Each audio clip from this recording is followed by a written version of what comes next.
After graduating college, I worked a lot of late nights as an engineer. And when I got out of work, the only thing that was open was McDonald's. My favorite thing was the fries. But the thing is, I stopped eating them. I felt guilty about eating their food. So that's why when they asked me to help you find answers, I was a little skeptical at first. But then I thought, maybe this is a chance to get to the truth. Now, as an engineer, I normally take a bunch of components and put them together to form a machine. Any machine can be deconstructed. And by looking at the assembly process in reverse, you can get a better idea of how it's made. And that's what I'm gonna do with McDonald's French fries. I'm gonna reverse engineer the whole process. I'll start with a fully finished fry, and in the end, hopefully, I'll have a potato that came straight out of the ground. So, Coco, I've been asked by people, are the fries even made out of potatoes? Are they, ground up and mushed into the fry shape? Sure, that's why I'm glad you're here today. We're going to take you through the whole process so we can make sure you have your answers. Okay, from the very end all the way back to the beginning. Yes. We're at the end of the freezer tunnel. Now, I know what you're thinking. These look like potatoes, but are they really potatoes? Let's go check out the rest of the process. All right. So this whole thing is the freezer tunnel. Yes, it's about 50 yards in length. So the fries go in unfrozen and they come out Frozen. What about me? What if I went in one side and came out the other? It would turn you into a Grantsicle. So what's before freezing? So these are actually cooked. Yeah, they're partially fried, and then the final preparation is done at the restaurant. Why do you partially fry them? Well, we want to make sure we get that crisp outer shell. Yes. I like that part. Yeah.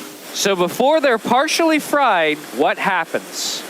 This is the ingredient dip where we control the color, and we're adding dextrose, a natural sugar, to make sure that we get a consistent color no matter what time of the year it is. Also, sodium acid pyrophosphate. What is that?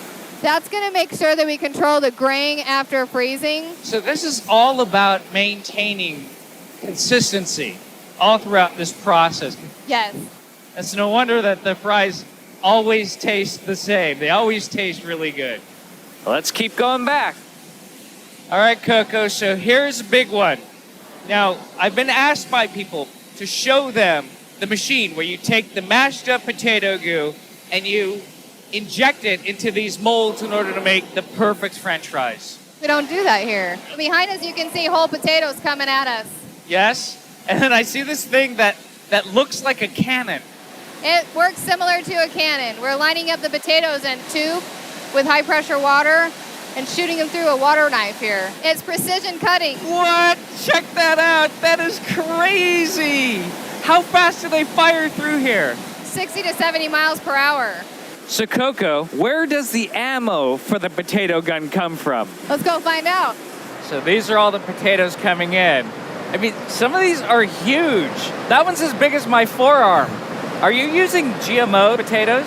No, we don't use GMO potatoes for McDonald's fries, but we do use different varieties. So we have russet Burbanks and Umatillas. Potatoes are just like people. They come in different shapes and sizes. And they're all beautiful. They're all beautiful. So I've been all through this factory, and I've seen the potatoes come off the trucks. I got one final question.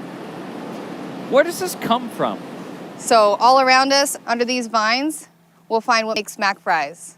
All right. Clear the vines away, start digging.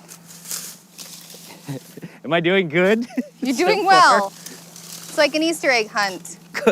Oh, this is like the worst Easter egg ever. This is it, right?